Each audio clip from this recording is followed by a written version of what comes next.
Okay, hello.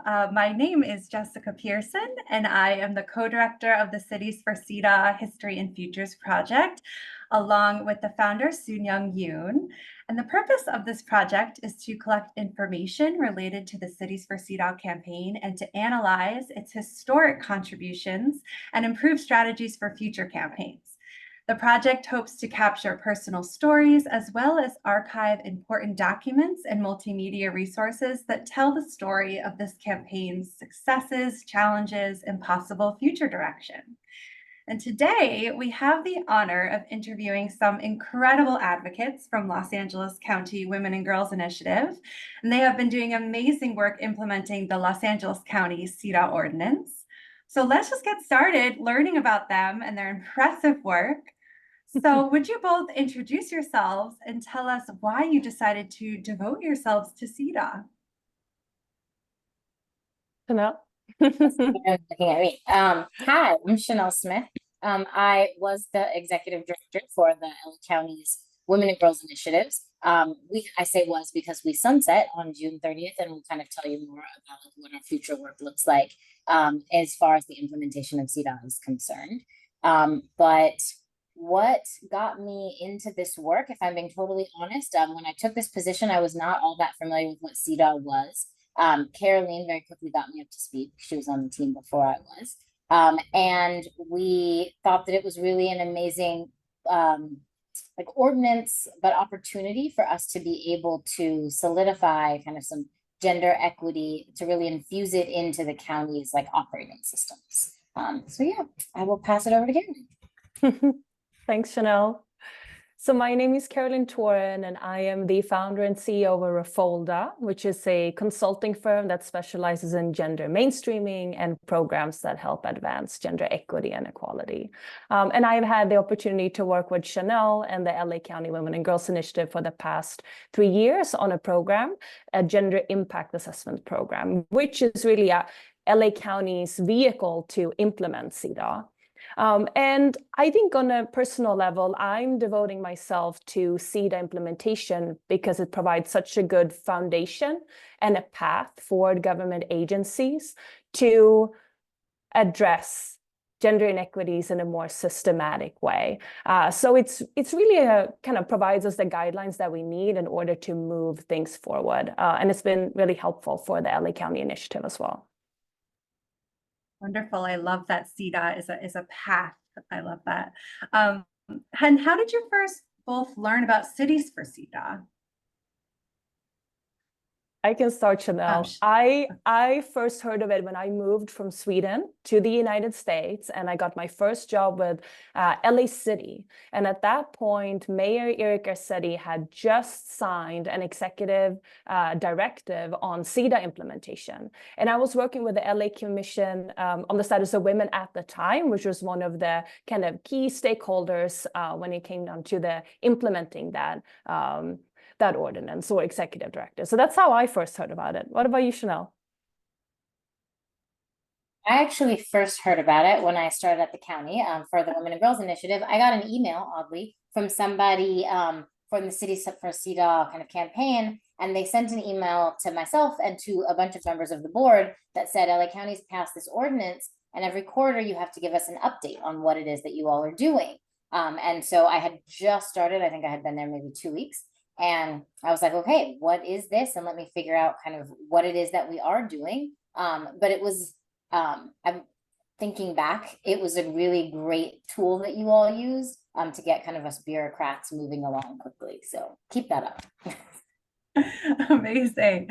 Yeah, so let's focus on how you have been working to implement Los Angeles County's CEDAW ordinance. Can maybe one of you walk us through that process so far? Chanel? All right, sure. So Caroline mentioned a gender impact assessment. How we implement CEDAW, our first kind of phase of implementing CEDAW at LA County was through the countywide gender impact assessment. So we trained all 38 county departments. I'm sorry, I'm supposed to say this? 39 departments and affiliates. We just learned that one of the departments that we trained is technically not a county department, and so we had to change our language a little bit. But 39 LA County departments and affiliates on what a gender impact assessment was, how to assess their workforce, their leadership, and their external services and family-friendly practices through a gender lens, and then how to develop a goal and strategies and metrics for those goals that they could implement within 5 years.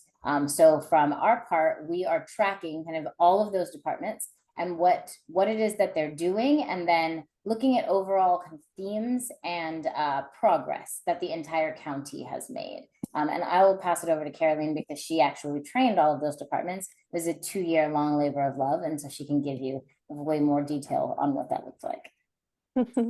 Thank you, Chanel. What it looked like in practice was that we divided all of our county departments into different cohorts where they would be working alongside similarly situated departments. And so they received coaching from us on a bi-weekly basis. And our goal was really to set the departments up for success. We were learning and applying what we learned at the same time for about a 3-month period.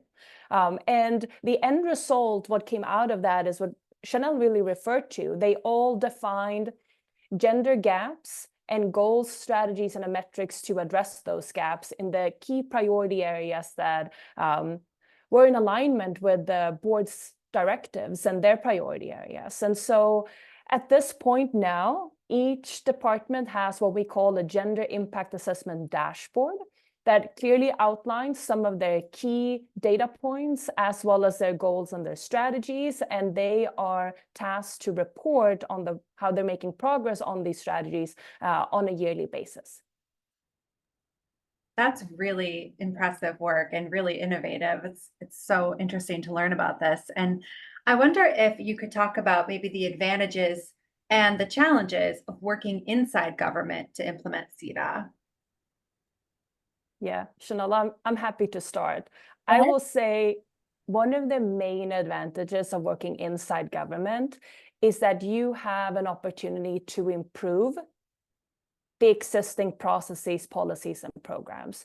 You are in the midst of it. If we want to achieve systems change, we know that we need to change how we're doing things.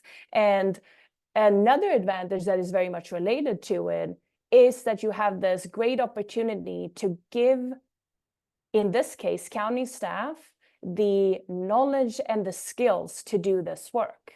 Because many times we throw different priorities at our dear colleagues and they, need support in order to help implement them. So I think this was a kind of great opportunity and advantage to set it up in this way, where we provided them kind of the hands-on training and support and technical assistance in order to do this work. They were never kind of left alone. We were always there and helping them move things forward. That's incredible. Just to add on to that, I think another advantage for operating inside government is the reach that you have. We've got about 11 million constituents in LA County. And so to Caroline's point, if we can really improve our systems, our policies, and how it is that we do things, the county is an employer of around 150 or so thousand employees. And so that's a huge number of people who, if we make their jobs better, if we improve their family-friendly practices of our departments, we can really change the lives of women that work for the county. And then we can pay that forward to the constituents that we're charged with serving. So the reach, I think, is also something that is a huge benefit to being able to be inside government. Whatever the size of your county is, your government probably touches the lives of at least half of the people who are working or living in your city. Absolutely. And you can really track that impact that you're having. It's amazing. And what are some of the challenges you think of working inside government? Yeah, I'll start, Caroline. So there are a lot of competing priorities, is the reality, right? That in any government, you've got elected officials that have kind of priorities. They've got things that they have promised to their constituencies.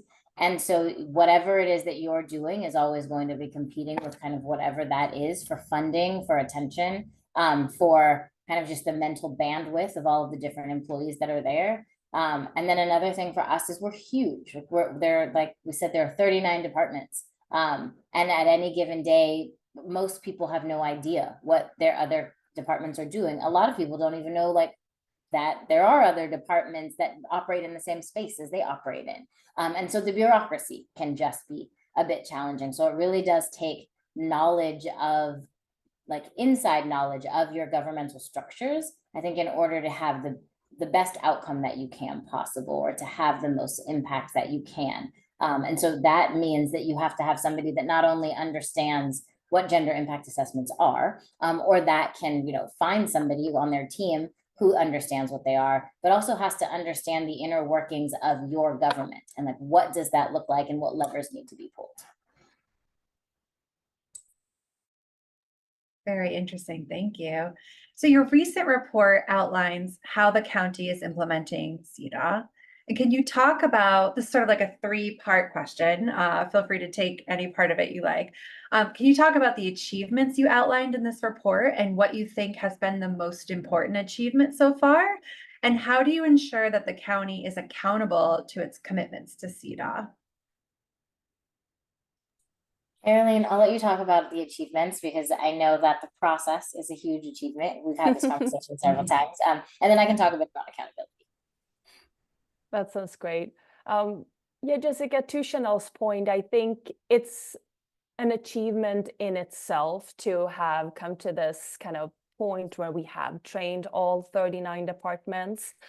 They all now have each 1 to 2 gender equity goals in this key priority areas. They have clear strategies to implement them. So that is no small feat in itself, and we're obviously very, very excited and proud about that, and also thankful to the partnerships and kind of the dedication among departments. The departments are doing the bulk of the work. They are the ones who are responsible for changing and improving the processes that they manage and they run. And what Chanel, myself, Elisa, what the WGI team is doing is we're kind of convening and providing technical assistance, but so huge admiration towards the departments. We are already starting to see some outcomes and impact. Obviously, as Chanel often say, you can't move mountains overnight, but when it comes down to the systems changes, kind of small changes here and there to how departments operate, we're already seeing those. And to give you one example, we know that there's a global gender data gap.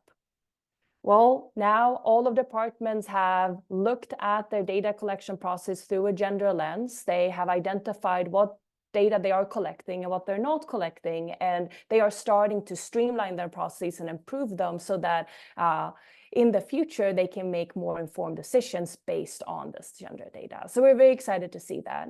And then of course you have departments that can move a little quicker, and for them who are already kind of made some headway on implementing some best practices, they are, when it comes to kind of hiring and recruitment, they have already seen an uptick in women applying for positions in traditionally male-dominated fields, thanks to some of the strategies that they implemented when it comes to the use of gender-neutral language, or how do you talk about and advertise your family-friendly policies and practices. And so that is exciting to see, and I think it gives them more inspiration when they're seeing that kind of the labor is bearing fruit. And so those are some of the achievements that we are proud of. Yeah, just to piggyback on what Caroline was saying, as far as hiring and recruiting is concerned, I think that like how it is that we're promoting staff also. We had one department who saw a change in its executive leadership from like 12% to 33% or something along those lines. Don't quote me, we do have the reports, we have the exact data, but those are like, in such a short period of time, that's a huge testament to the work that the departments are doing. And not just in the numbers, like the data that we see, but like what Caroline was saying, to the process itself, right? To actually being cognizant of who are we promoting and why are we promoting them? And like, how do we look at this? And how do we make sure that our staff members have kind of an equal opportunity to promotions? Certain departments are looking at mentorship programs. And so, though we really can't underestimate the process that the impact that the process has on people in power, but also I think the department as a whole, like looking at kind of how is it that we do things and can we do them better so that we can have different outcomes. And then we talked about accountability. So our gender impact assessment is tied into our performance evaluations or performance appraisals. Every government is different. We have annual performance evaluations or performance appraisals, we call them MAP in the county, for all of our department heads and executive staff. And so your merit increases to your salary are tied to those MAP outcomes. And we have several. The gender impact assessment did not create the MAP process that already existed in the county. Every year, the Board of Supervisors has kind of 8 priority areas, and there's always a MAP goal attached to those. And then there are other MAP goals depending on kind of what other priority areas are for the board. And so we tied the gender impact assessment into our MAP goals. I'm happy to say that the board just passed a motion to continue the gender impact assessment in the MAP goals for the next 5 years, so through fiscal year 28-29. We're very, very excited about that because it shows the board's commitment to not only this process, but to gender equity as a whole, right? Tying all of those department heads, their bonuses, your pay, like your salary to that is a huge deal. We are actually currently in the process of MAP, and this is the first year that we've had all 39 departments that are able to give us an annual status update. Some of them only completed the GIA program in April was the end of our final cohort, but they are also still required to give us an update, and so that's really exciting to see that there are some departments that are just sort of waiting, busting at the seams to be able to tell us. And then of course, there's always going to be departments that are overwhelmed or have kind of a lot going on, but they're also still able to get those in. And so because it's across the board and it's unified, and it's tied to those performance evaluations, it will stay a priority on our department heads, no matter who is in the leadership in the next 5 years. So we're very excited about that. Breaking news. That's so exciting. I'm so happy to hear that. And so innovative to tie it to your strategy, to people's salaries. So this will continue to be a priority. And you just talked about women's leadership. And I was wondering, how has women's leadership in the county, so whether in departments or elected officials, how has women's leadership helped make progress and change the political culture in Los Angeles? That's a great question. So we have a all-female board of supervisors. We've got 5 board of supervisors. This is technically our second all-female board. Our first all-female board was in 2020 was, I think, when Holly Mitchell was elected. So the Women and Girls Initiative was founded in 2016 when there were men on the board of supervisors. So I don't want to tie those two things together. I do think that having kind of a critical mass of women really does change things, right? But what we see politically in LA County is just a different way of doing things. So our CEDAW ordinance, the gender impact assessment being tied to MAP goals, how it is that we're dealing with kind of homelessness, our look at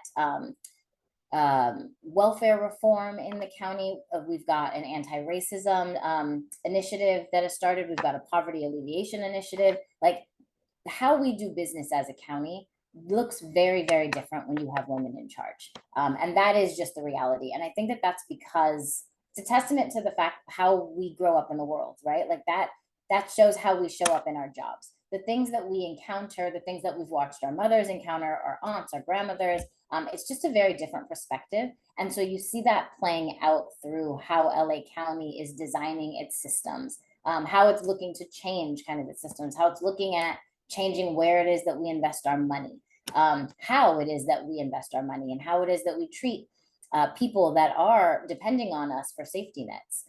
So this is our gender impact assessment is a part of that, right? I think that it's a way for us to kind of fast track and build capacity, as Caroline said, for our departments to be able to do this work and to really look at things different. But overall, having an all-female board of supervisors just drastically changes the way that we spend our money and the way that we look at our role as government. We have the majority of our department heads are actually women. So I think we're at like 65% or so of female department heads. This process was really eye-opening for a lot of county employees because that's been the case for quite some time. And so there's a misconception that because you see women at the top, sexism is gone, right? And like women are doing great in LA County. But when you really dive into the data, like Caroline was saying, what you notice is that you do have women at the top and you have women at the bottom. And then every level in between, women start to fall off kind of once you get out of that department head level. So you'll look at departments that have, 80% of their workforce is women, and they might have a female department head, but their executive leadership is all men. And so there really is kind of a disconnect in how it is that women are able to promote. And that's not because, there's sort of overt sexism. There are just policies that are baked in that humans designed, and we live in a world that has gender inequalities. And so I think as humans, we start to look at, well, there's somebody who broke through that barrier, and so the barrier is no longer there. So this process was really helpful to be able to look at, while you have women that are breaking through those barriers, it's really our job as government to eradicate those barriers and to make it so that women have an equal shot and don't have to work as hard, right? So that the best person for the job actually gets the job. So that is, I think, the main thing that I've noticed working in government, but also just living in LA County. I love that.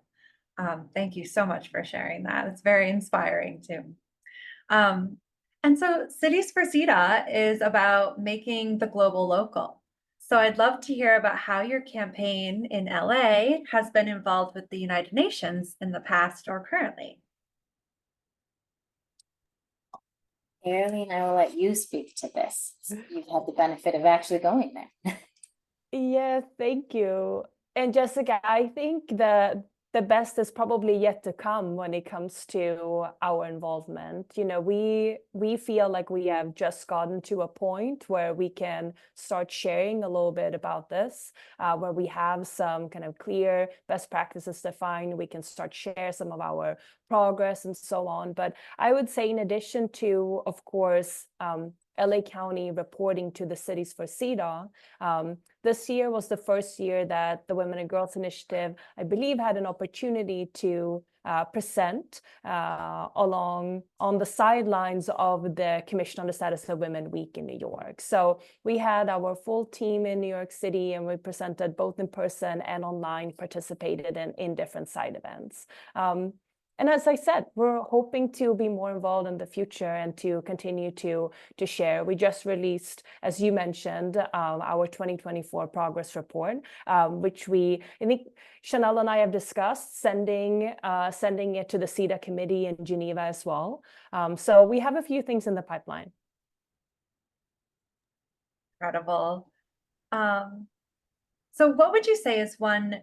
You've talked about lots of approaches that you've taken, but what's like one that you think other CEDAW jurisdictions in the US might learn from? Like what's one approach you might suggest another jurisdiction try?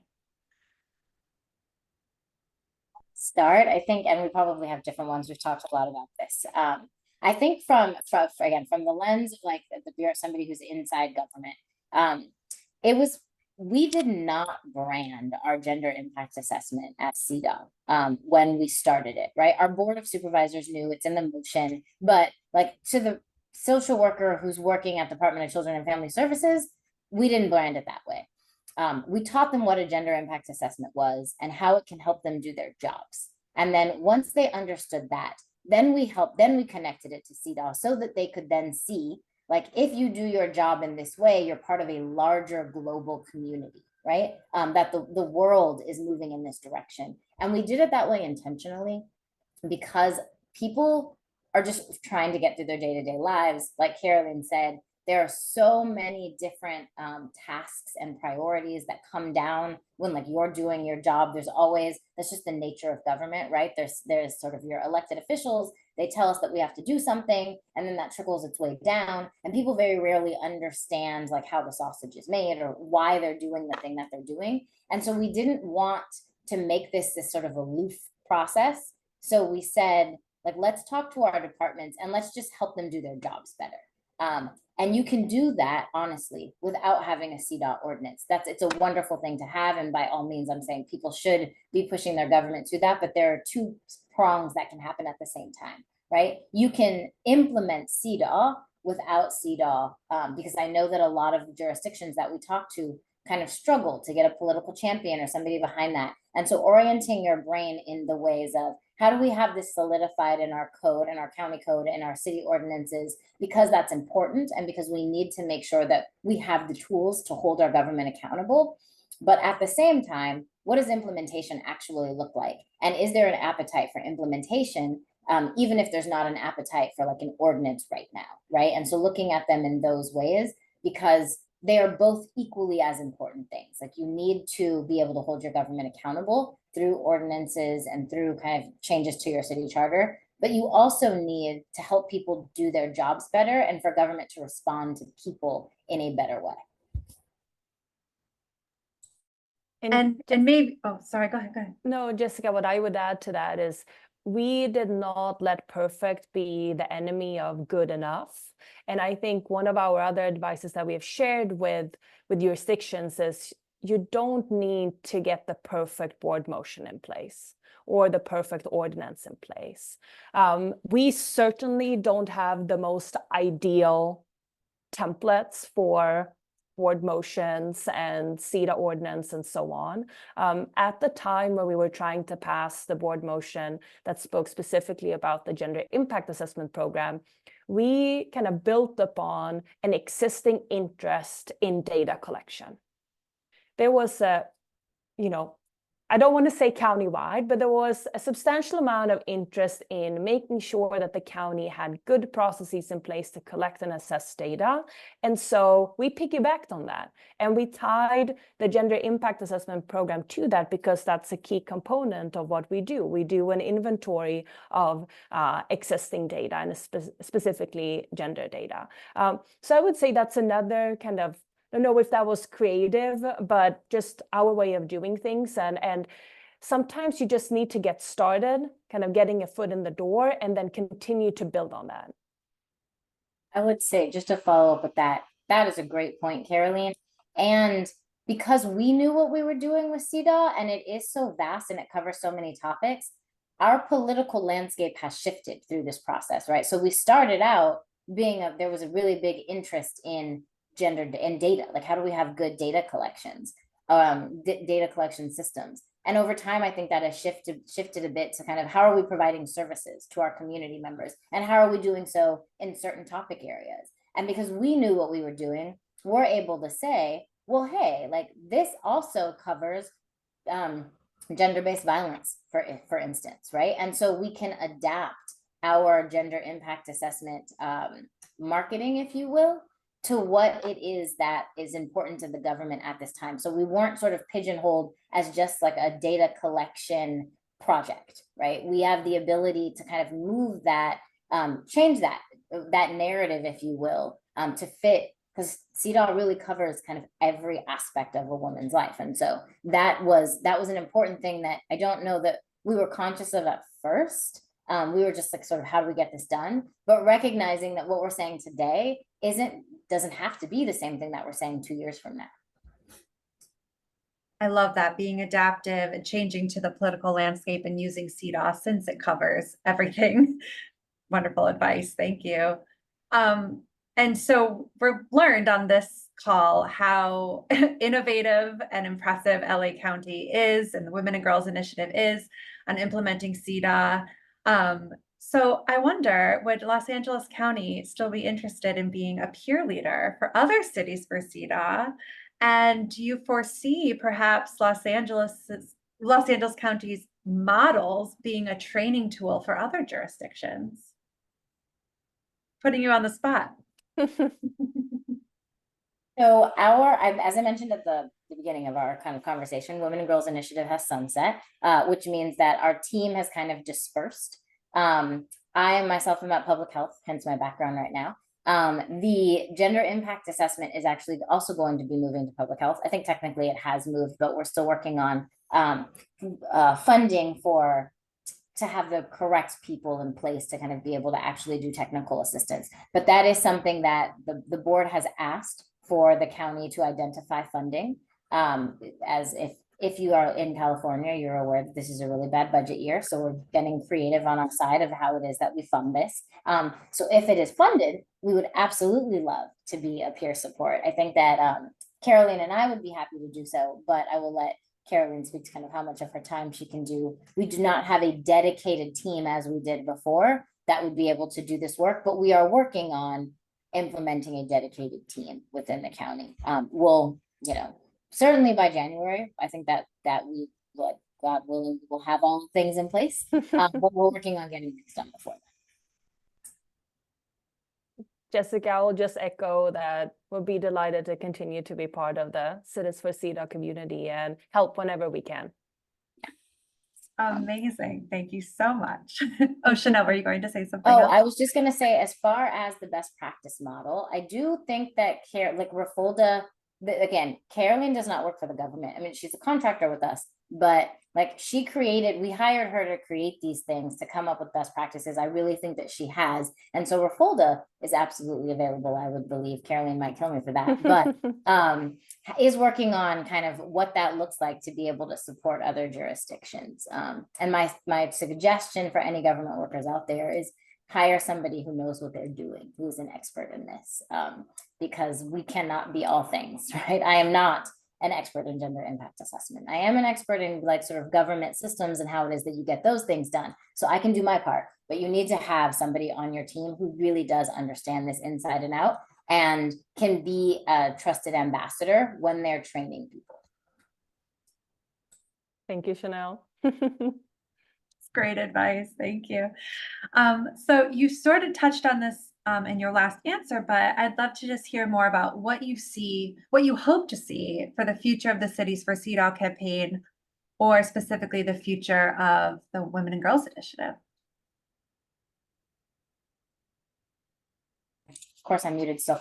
I think for us, it was really important that we institutionalize gender equity in the county.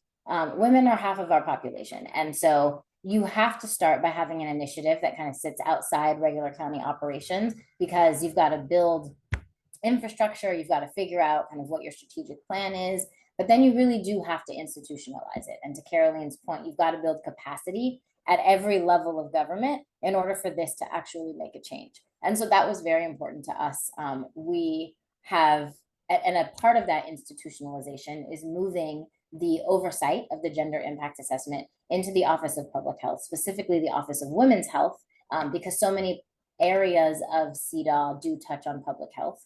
And so that we're really excited to see that they have accepted that challenge and kind of they're building up their team and figuring out what that will look like, and how it is that they will track kind of the overall county progress. That's another thing that's really important to us, to be able to look at, like 5 years from now, how do we look different, right? I think that gets lost in translation if you're not actually tracking it. And so that's very, very important to us as well, and something that we are excited to see go forward. We are also, I think, very looking forward to continuing to work with Cities for CEDAW and supporting, like, in our learned experience, but also learning what other jurisdictions are doing and finding out kind of what can we be doing differently. There are so many innovative ideas out there, and while we've started our journey, we're by no means finished with it.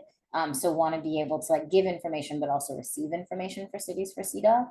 And that's personally where I would like to, Cities for CEDAW does this very well, but what I think I'm excited about kind of getting back from that relationship with you all.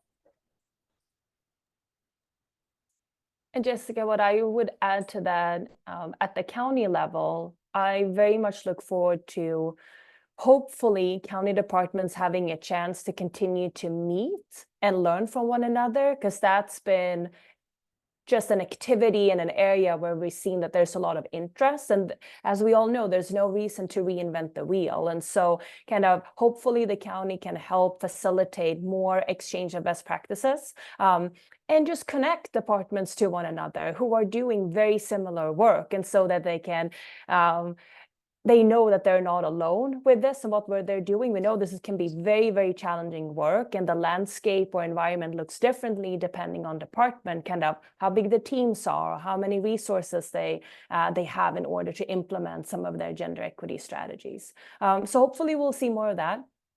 And then when it comes to the campaign itself, I agree with Chanel, kind of continue to convene, continue to kind of facilitate those conversations at the national level. And then I think the campaign can play a really good and important role, continue to do kind of educational work, raise awareness among our leaders and elected officials.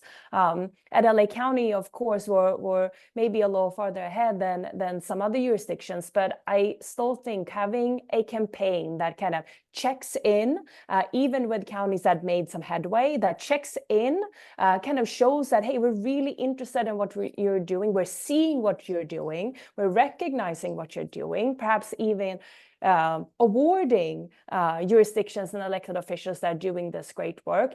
Any creative way that the campaign can help us with our momentum would be highly helpful and kind of beneficial to all of us and the work on the ground. Thank you for sharing that. And so I want to give you both the opportunity to make any closing comments, or if there's something I haven't asked you that you wanted to touch on, I want to give you the opportunity before we wrap up.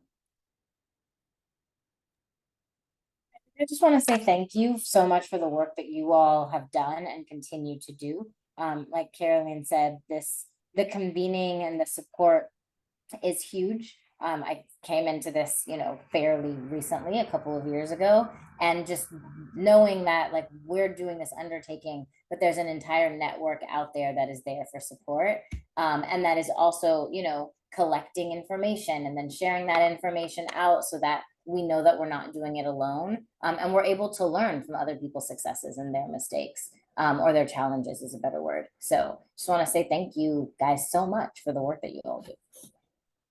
Yes, thank you, Jessica.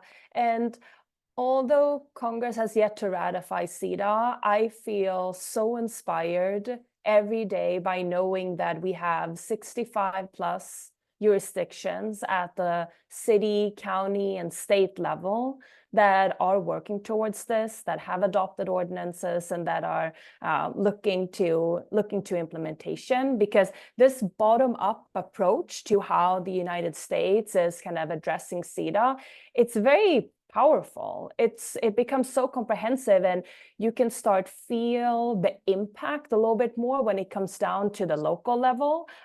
So I just very grateful for the work that you do, and kudos to you for tracking it and bringing everyone together. Words. I'm endlessly inspired by the work you're doing in Los Angeles County. And I just want to finish by thanking Chanel Smith and Caroline Toren for your sharing these innovative ways you're working to implement CEDAW in Los Angeles County. We know that other cities and counties and future cities for CEDAW, cities and counties and states can learn from the work that you're doing there. And we're just so grateful you're part of this network. So please keep doing this incredible work. We are here to support you. And thank you again for taking the time to share your insights with us today. Thank you.